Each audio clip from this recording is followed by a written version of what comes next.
morning, class. Morning, ma'am. Okay, so may I request everyone to please stand up first. So let's have a short prayer. Miss David, can you lead the prayer? Okay, let's pray.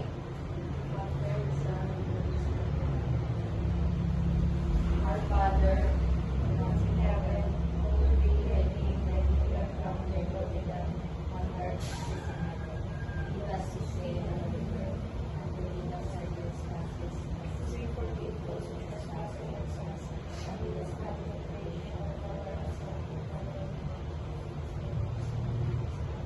Okay, thank you. So before you take your seat, kindly pick up some pieces of paper, arrange your chair, and now you may sit properly.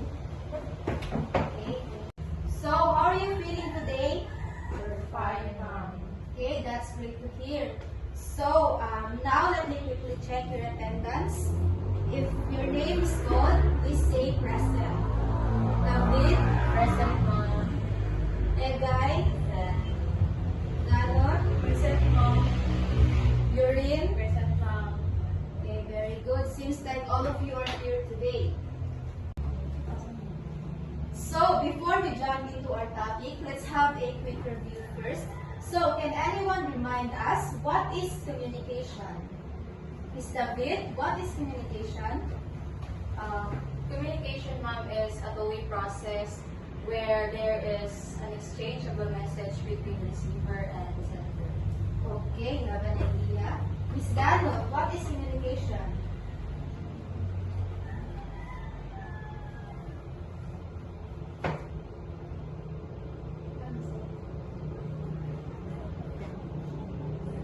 So, ag-iwan ni ag-iwan ni Miss David na ay, ang communication is two-way process ang sender o ang receiver. So, Okay, so very good. So, since you have an idea what is communication, I have a question. How does communication help us in our daily lives? David, how does communication help us in our daily lives? Communication helps us in our daily lives because it is our way of communicating to other people. Okay, that's right, no? So, communication helps us to express our feelings, thoughts, and intentions. So, it allows us to communicate or connect with other people. Okay, so, by the way, before we proceed to our discussion, let's have an activity first.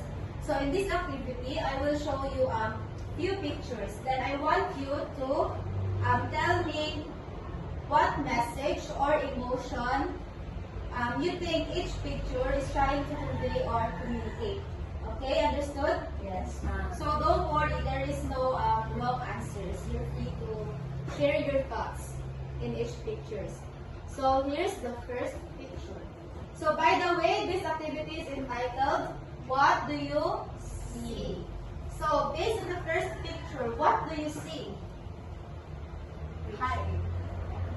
A girl is raising her hand. Another idea. Okay, so this picture seems that she's saying hi or hello. Any other idea? She's smiling. So she's smiling. She looks so she looks so happy. So in this picture, no, it's a girl who's waving hello. So, waving in this way, di ba parang ano siya, parang isang way to communicate with other people. So, pag may nakakasalub mo yung mga friends nyo, how do you communicate with them? Waving. Di ba? Waving, hello, hi. So, that's one way of communicating. Another one, we have the second picture. What do you see? Picture. Mad. She looks irritated or angry and mad or angry. Any other idea? Sa mata. Ano? Sa mata. Anong meron sa mata? She's rolling her eyes. She's rolling her eyes.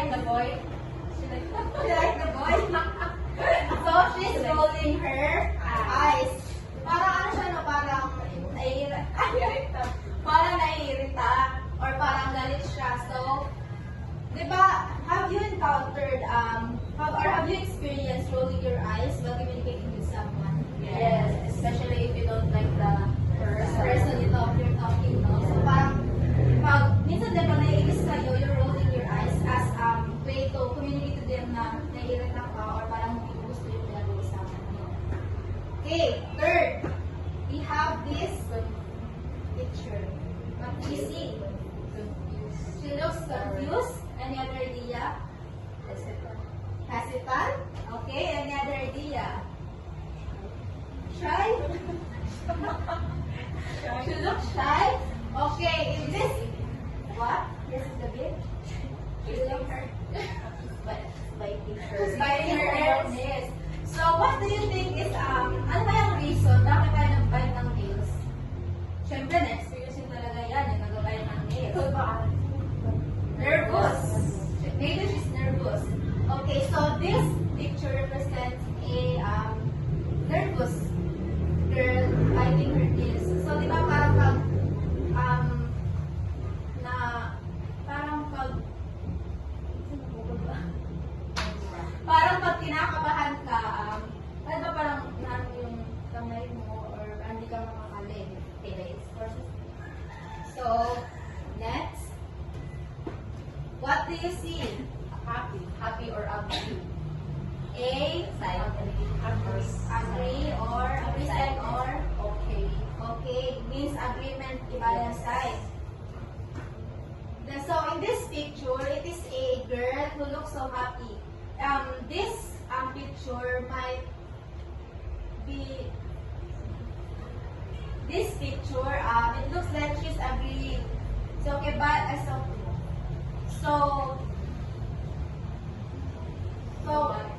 kunwari pag may kausap siya, parang pag nag-agree siya sa sinasabi ng kausap niya, thumbs up. The last one, what's this? What do you see? She's mad. She's mad. She looks mad. Yes. Any other idea? She looks like she's not okay. She looks like not okay. Yes. Mood swing. Mood swing. Okay, so based sa mga picture, ano yung na parang napapansin niyo? Di ba parang sa mga pictures or sa mga emotions, even sa facial expressions, parang it's one way to communicate with other people kung ano yung na-feel mo. Parang it's one way to express to them your feelings, your thoughts. So, di ba may mga iba't iba tayong expressions? Minsan nga kahit expressions lang, parang naiintindihan natin agad kung ano yung gusto yung parating na pinakausap natin. So you see, we all have different interpretations, diba? Sa mga pictures na pinakita ko, may iba't iba tayong interpretations.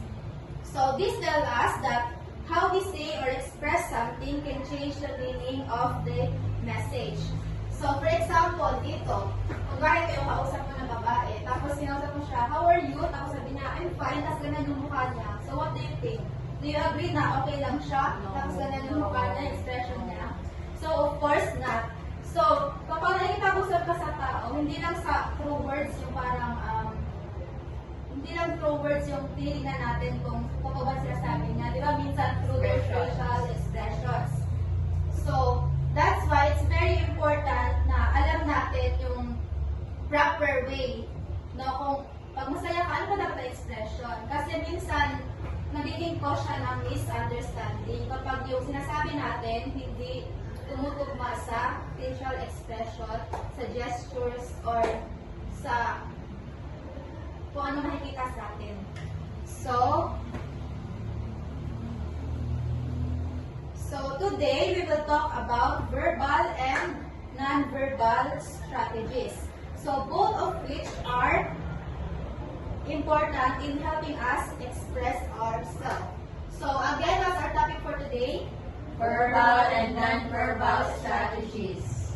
Understanding communication beyond words. Okay, so our lesson objectives for today, we have differentiate verbal communication from non-verbal communication. Second, apprehend the value of verbal and non-verbal cues in communication. Then, third one is to perform specific scenes from a particular play or movie using verbal and non-verbal communication.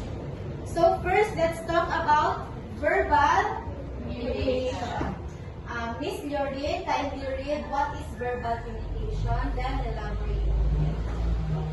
So verbal communication is the use of words to convey message.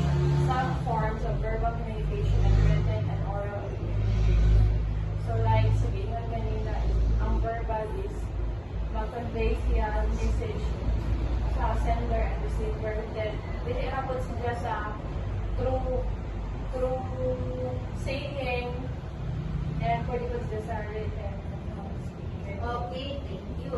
So, verbal communication is the use of words to convey message.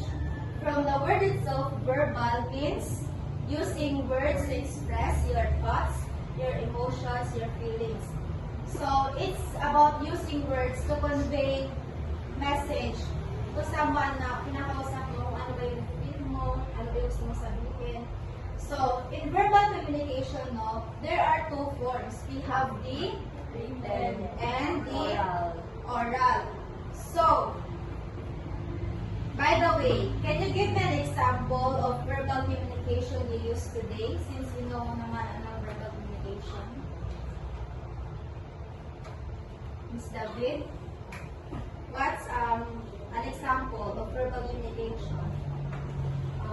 Verbal communication. So like for example, if parang face-to-face na communication, pag nakita ko sa mga friends, then after this sa oral, then sa written po, isa po nila is mag-send ng letter, which is traditional way of communicating. Okay, very good. So, one of the example of verbal communication, or in written form, we have tayo, di ba, meron tayong dalawang form. We have written and the oral. So, in written form, for example of that is sending a message through messenger. Diba? Sa messenger, send ka ng message sa friend mo or sa boyfriend mo. So, that's one way of conveying message or communicating with them through written communication. So, we also have the oral communication. As what you have said, sa oral communication, you're talking to them face to face. You're speaking your thoughts, your intentions, or your feelings face to face. So, that's verbal communication. So, as I mentioned, there are types of verbal communication, the oral and the written. So, oral communication is the expression of ideas, thoughts, or information through speaking.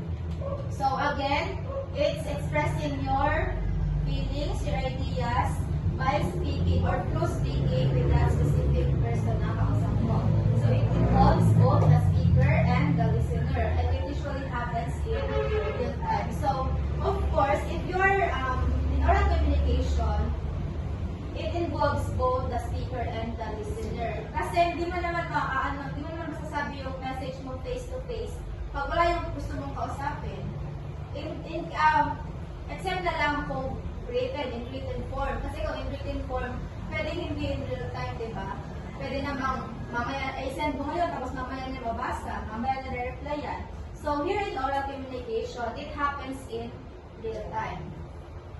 So, we also have the written. So, written communication is the expression of ideas, information, or instructions through writing. So, anong kaibahan ng written sa oral? Written is through words, through personal, while ang written is through you're using a instrument in order to convey your message. Okay, so very good. So, unlike sa oral, ang written, we convey or we express our ideas or we convey information through writing it. Diba? Kasi sa oral, nakikita mo sa tayo face to face. Here in written, we are writing what we want to express. Or ano mga information na gusto natin ipanatin. So, it can be formal or informal and does not require the sender and receiver to be present at the same time. So, it can be formal. And ano example ng mga formal na mga written communication? Like Gmail. Yes, Gmail. So, pag nag-apply ka din ng job, di ba? Mga resume. So, it's one way, I think it's one way of written communication. So, it's an example of formal one. So, informal, yung mga text messages, or sa yung sa messenger, nakikipag-chat tayo. So, that's an example of an informal one. So, again, it does not require na yung kausap mo, kaharap mo face to face. Kasi, sa written, pwede mo lang parating yung gusto mong sabihin, tapos mamaya na nakakikita. Unlike sa oral na kailangan face to face talaga. So do you get it? Yes. The verbal communication. Okay. Now let's proceed to the non-verbal communication. Miss Egay, kindly read and elaborate what is non-verbal communication. So, the non-verbal communication is a communication without words, the use of body language to convey a message. One main form of non-verbal communication is body language. So, to say body language is like face-to-face ka mo magstorya, not sa written communication kay sa verbal communication kay mag-write man through writing. While sa non-verbal communication through the body language and the interaction also. Okay, so you have an idea of that, guys. So, non-verbal communication, again, communication without words. So, pwede pala, yes, Ms. Doreen? Expression, through expression. So, pwede pala makipag-communicate, pwede mo palang i-express yung feelings, yung emotions mo, even without words. Body language is enough to express your intentions or your feelings. Diba? So, here in non-verbal communication, we don't use words. Instead, we communicate using our body language. Even eye contact, gestures. Diba? Para for example, pag may nagre-report, ganyan. So, di ba may mga gestures sila para mas maintindihan nyo or para mas may paliwanag sa inyo yung mga gusto nilang sabihin or yung mga ideas na gusto nilang iharapin. So, can you give an example of a non-verbal communication na nangyari na or experience mo? Miss Doreen, what's an example of non-verbal communication? Like, Thumbs up. Diba? Thumbs up means saying that you agree sa sinasabi ng isa. Ano pa? rolling your So, rolling your eyes. Diba kanina sa picture, meron ko roll ng eyes niya. So, those facial expression, those eye contact, gestures, those are an example of non-verbal communication. You're communicating without words. You're just using your body language. Okay, so there are types of non-verbal communication. First, we have the Facial expression. so facial expression, the principal source of feedback. So, Ms. David, why do you think facial expressions is considered as the principal source of feedback? Okay, because as you have said earlier na that sa facial expression is diha na to makita kung yung sa pag-express ang ato feelings to expressing something. So, if, for example, in a conversation na you are happy with your friends and then someone asks you if you're okay, then you're mad. So, of course, ma-misinterpret nila na dili ka okay, na basig biro ka sa nila. So, that's why na ang facial expression says na principal source of feedback. Okay, thank you, Ms. David. So, our face now gives away a lot of emotions. So, even if may pag-communicate ka sa iba without words, you're just using your facial expression. Yung makikita natin agad kung ano yung nafe-feel niya, ano yung gusto niya iparating sa iyo. For example, yung kanina, kunwari kausap mo yung babae na nag-roll ng eyes niya. Tinanong mo siya kung okay lang pa siya, tapos sinabi niya, okay lang siya, pero gano'n yung facial expression niya. So, syempre, ikaw, nakausap niya, hindi ka maniniwala kasi iba yung sinabi niya sa facial expression niya. That's why, importante ang facial expression. Kasi minsan, through facial expression, doon natin nakikita yung response ng kausap natin, di ba? Minsan, kahit di sila sumagot, makita natin yung facial expression, para alam na natin na, ay, ganun siya, ay, masaya siya, ganyan. So, next, we have the Eye contact. So, eye contact, the most expressive element in face-to-face communication. Miss Gano, why do you think eye contact is the most expressive element? So, So, the most expressive siya nga element ang eye contact is, for example, kami ni Nika, so, the way na mag-eye contact mi, nanami si Jay ka ng communication, kay ba namin kung unsa pasabot, kung unsa, kanang bitaw, unsa dayto, kanang, itahay, for example, kanang, mo istorya, putanaw ra ko sa ijaha, so, putanaw po siya sa ako, so, kay ba namin kung unsa, amo ang kanang man, bitaw, kung unsa na among naasa mong kuna-kuna. So, yes. So, very good. So, eye contact. Di ba, looking someone in the eyes shows confidence and honesty. May ganda ka, di ba, na sa mata makikita? Ano yan, sa mata makikita? So, kasi, di ba, pag nakipag-usap tayo, parang kailangan tingnan talaga natin sila sa mata para malaman natin kung totoo ba sinasabi nila or kung sinungaling sila or parang interesado ba sila sa sinasabi natin. Kasi minsan, pag nakipag-usap tayo, ay, di ba, pag parang may gusto kang malaman sa isang tao, tinitig mo talaga siya sa mata para malaman mo kung honest ba siya or lalay lang ba siya. So, next, we have the body movements and posture. Kindly read. The way you stand and hold your body also send messages. So, how you sit and stand communicates interest or disinterest. So, the body movements and posture. For example, pag may klase, okay, very relevant. Pag may klase, di ba may mga posture tayo na parang pag hindi tayo interesado sa klase, parang yung posture natin ganyan, parang pinapakita talaga na hindi ka interesado sa subject na yan or sa teacher. While pag gusto mo yung subject, parang you sit firm. Ano talaga yung pag-upo mo.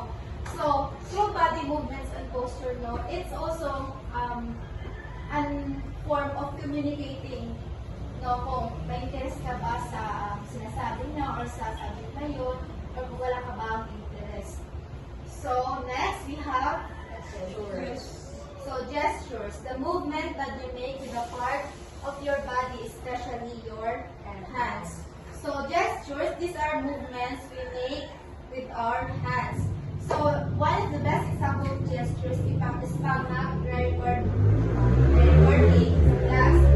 So, di ba, one way to, for us to elaborate yung saling sabihin ng mga gestures tayo para mas ma-convey natin yung message na gusto natin iparating or yung information na gusto natin iparating. So, another example of gestures, Miss Larissa, if you give some example. Using your hand, ano yung mga parang makakabili mo using your hand? Like for example, pag ka nang bitawag kasi mo mama pag na-job, only that the same lang. So I think isa lang sa example of mga hand gestures. Okay. So, especially na sa mga sa lugar nyo, sa bahay, at mga malapit sa yung kaibigan mo. Ganun. So, parang usually gano'n yung mga gestures na diba? Parang pag gusto natin siyang tawagin, ganito na yung gestures. Or pag gusto natin mag-hello, ganyan na lang. So, or kung gusto natin paalisin, ganito naman. So, we have different gestures na to express our feelings, our thoughts. Okay. So, another is the haptics, also known as touching. So, why do you think touching, no, para isang form siya, isang form siya, in communicating with other people? Yes, Ms. David? Isang po din sa way, ma'am, para mas convince ganit ka na nag-relay of message sa isang katao. But it depends if close ka mo kay dili mo sa basta-basta mo touch sa isang katao if dili mo close. But if close mo, one of the convincing way na ipakita na you are saying is that touch ka. Touch by touch. Touch by touch, inspired by touch by touch.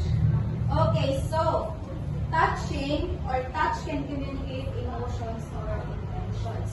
So example nito, parang pag may meeting ka, this is partner mo. So makipag-handshake ka. So handshake, it's one way of communicating that you respect that person. Another one is hugging them. Di ba parang pag nami-miss mo sila or gusto mo i-parting yung emotion na na-miss mo sila, iyayakapin mo sila. So, through hug, you can communicate. Okay, another one is proxemics. So, proxemics or also called personal space. So, this refers to the amount of space that individuals naturally maintain between each other which communicates meaning.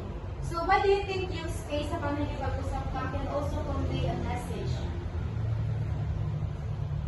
Okay, so I'll give an example. So, kunwari may kausap ka na parang hindi mo siya close. Siyempre, pag di mo close, malayo ka mag-usap para ilang ano pa, malaki yung space. So, it's one way, parang sinasabi sa kanila, ay, hindi kaya ka close, so malayo pa pala yung mag-usap. Pero pag close friend mo, di ba parang alam mo na mag-usap,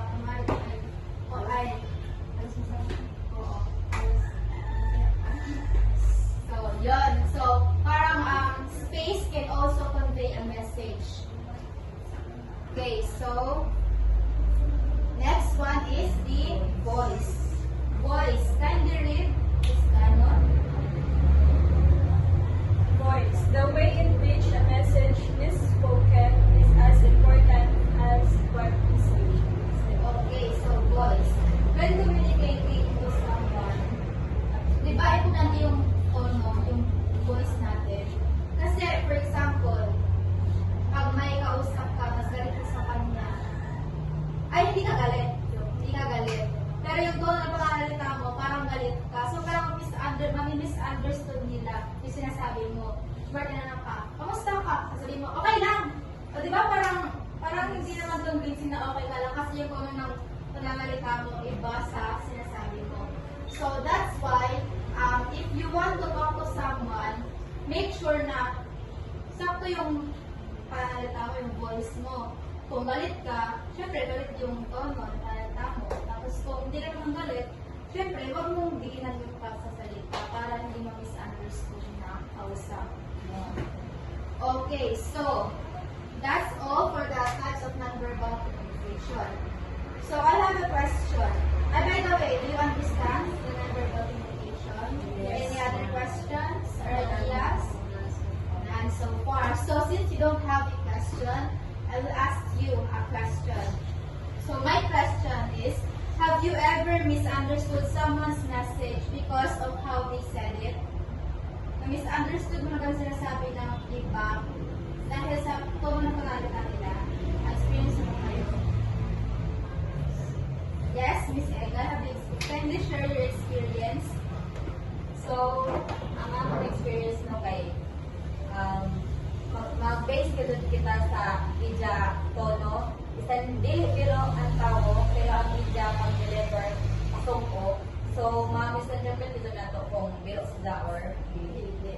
So, di ba meron kasing mga lugar na the way they talk, parang galit talaga, parang laging galit. Pero hindi naman pala, talagang doon lang yung planeta nila. So, minsan na-misunderstood natin na, ay baka galit siya kasi ganun yung tono. Pero, actually, it's very important din na malaman natin kung ganun ba talaga yung planeta nila or hindi. Para hindi ba talaga misunderstanding. Okay.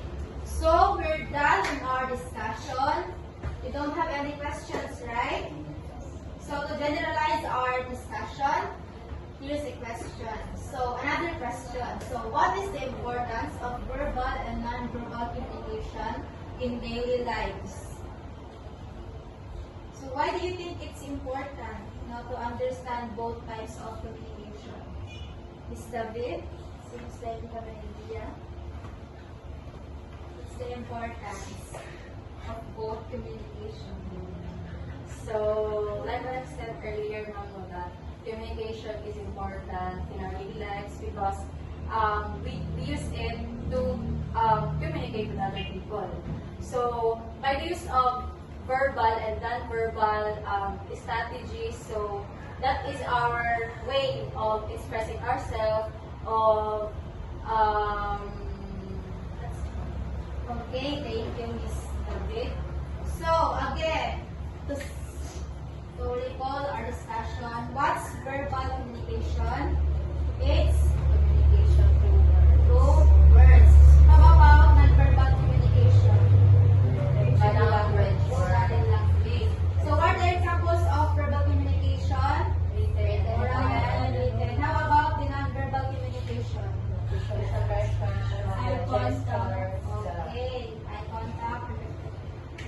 Very good.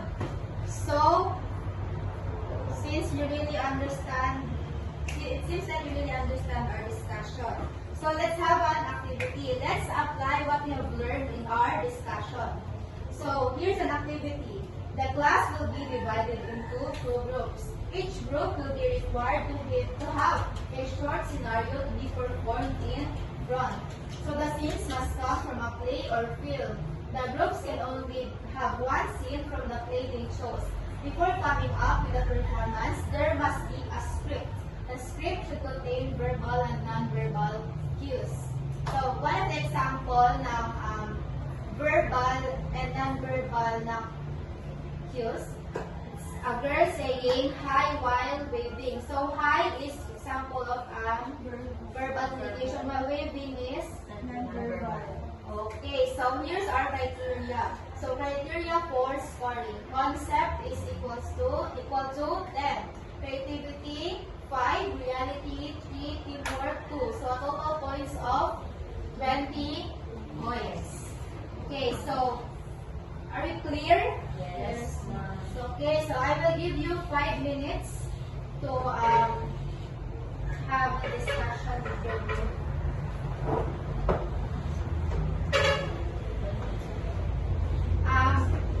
So, since like, so, apat lang kayo, so pwedeng isang grupo na lang.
We're done na.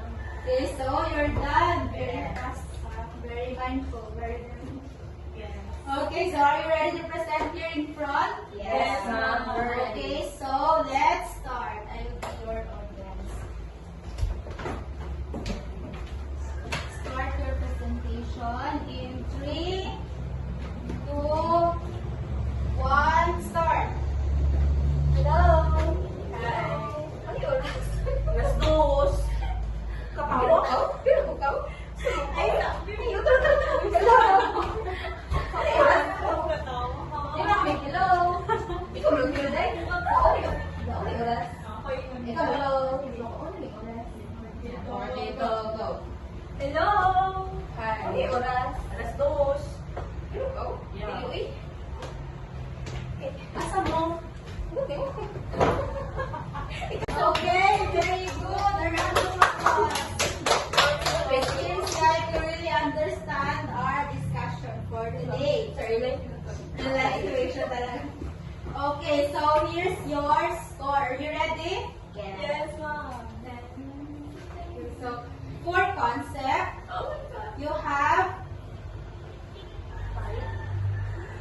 9 points. For creativity, you have 5. Reality, 3. kung pwede ka lang 5 na din. 3. Teamwork, 2. So, a total of 19. So, a hand please. Okay, so now we're done with activity.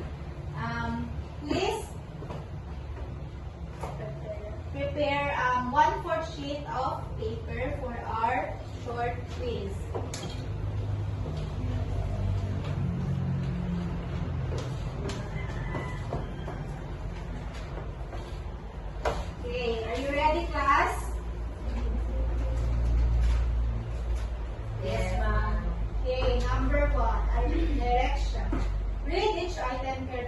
and choose the letter of the correct answer, equivalent to 5 points. So, number 1, which of the following is an example of verbal communication? A. Smiling at a friend. B. Sending a text message. C. Rolling your eyes. Or D. Standing with crossed arms. Arms crossed, rather. Done? Yes. 2. What type of nonverbal communication is eye contact considered? A. Gesture. B. Haptics. C. Facial expression. Or D. Visual cue. Done? Done. Okay, number 3. Which one refers to the space between people in a conversation? A. Proxemics. B. Posture. C. Haptics. Or D. Intonation.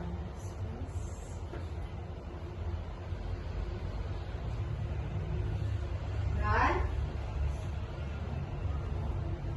Okay. 4. Which of the following is an example of nonverbal communication? A. Reading aloud. B. Nodding in agreement. C. Giving a speech. Or D. Writing a letter. And the last one, number 5. What is the importance of using nonverbal cues in communication? A. To confuse the listener. B. To exaggerate the message. C. To reinforce or contradict the message. Or D. To delay the message. We done? Yes, ma'am. Okay, so please exchange your paper. Mag-check tayo ngayon. Okay, naka-exchange na. Yes, ma'am. Okay, so number 1, what is the correct answer? B. B. So which of the following is example of verbal communication? Sending a text message. Okay, correct. B.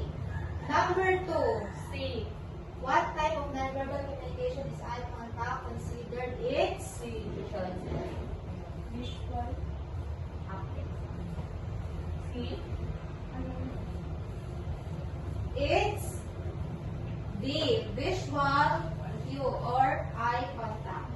Number 3. Which one refers to the space between people in a conversation? A. Okay, very good. Proxemics. Number 4. Which of the following is an example of nonverbal communication? Nodding. B. Nodding. Nodding. Nonverbal means? Okay, so very good. B. Nothing in agreement. Number 5. What is the importance of using nonverbal cues in communication? Secrecy. To reinforce.